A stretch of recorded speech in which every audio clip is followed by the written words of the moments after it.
Goedendag iedereen, welkom op een nieuwe vlog Tutterneuzen. Dus er staat een artikel in de krant te lezen onder dit filmpje, dus de link. Men zou graag de bushalte of een extra bushalte zetten in de nabijheid van de nieuwe bibliotheek van Terneuzen. Dus momenteel is de bushalte hier aan het stadhuis. Dus hier het Stadhuisplein in beeld. Dus je moet daar afstappen. En ook eventueel voor het winkelcentrum moet je de volledige route doen te voet. Dus het winkelcentrum van de Kennedylaan.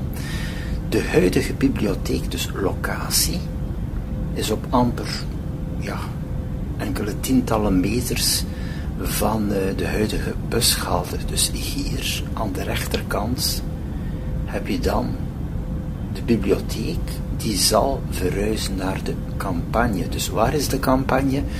Dus ik ga even verder vliegen om de locatie te tonen.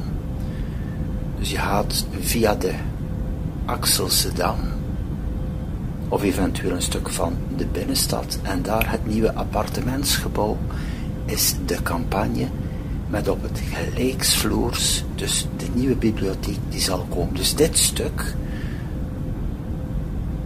dat is nu plots in de actualiteit, maar ik wens er onmiddellijk op te antwoorden.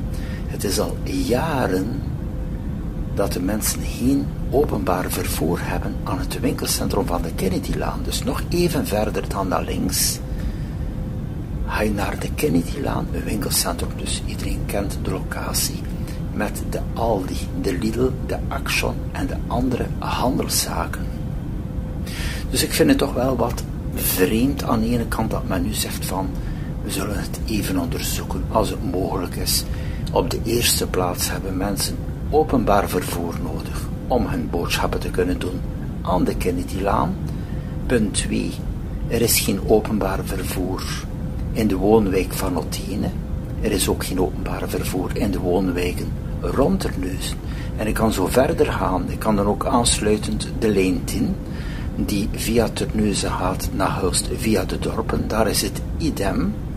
Ik zeg, die bus gaat niet in vele woonwijken en de bus stopt vaak inderdaad tot wel 30 minuten wandelafstand van bepaalde zones waar dat iedereen moet zijn. Dus ja, het is wel mooi om het even te vermelden in de krant van een onderzoek doen, maar ik zeg, het is niet het probleem nu van de bibliotheek, het probleem zit hem globaal in het volledige gebied van Zeeland, zowel in Hulst als in Terneuzen als andere locaties. Er is geen deftig openbaar vervoer, dus als men vervoer wilt voor de bibliotheek, dan moet er op de eerste plaats bussen bijkomen.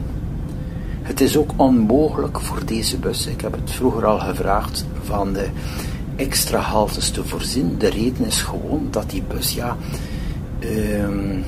verbinding heeft tot de overstapbus aan de Westerschelde-tunnel. Dus de overstapbus eventueel voor Middelburg en zo. Dat zijn vaste tijdstippen. En als men extra haltes wil maken met de huidige bus, dan lopen die overstaptijden in de problemen. Dan kan men niet meer overstappen. Dus om het probleem hier op te lossen, zowel van de Campagne bibliotheek als van de Kennedylaan winkelcentrum en aansluitend de andere zones, dan moet er gewoon extra bussen komen. Dat is de oplossing, extra vervoer. Dus het is geen nieuw verhaal, ik heb het er al jaren over. Ik stel me echt de vraag hoe dat het komt dat dat niet wordt veranderd. Het is al jaren dat die problemen blijven plaatsvinden hier in Terneuzen, in de omgeving van Hulst. Het is overal. Zo, dat was nog even het overzicht. Met de dronevlucht is te snel over.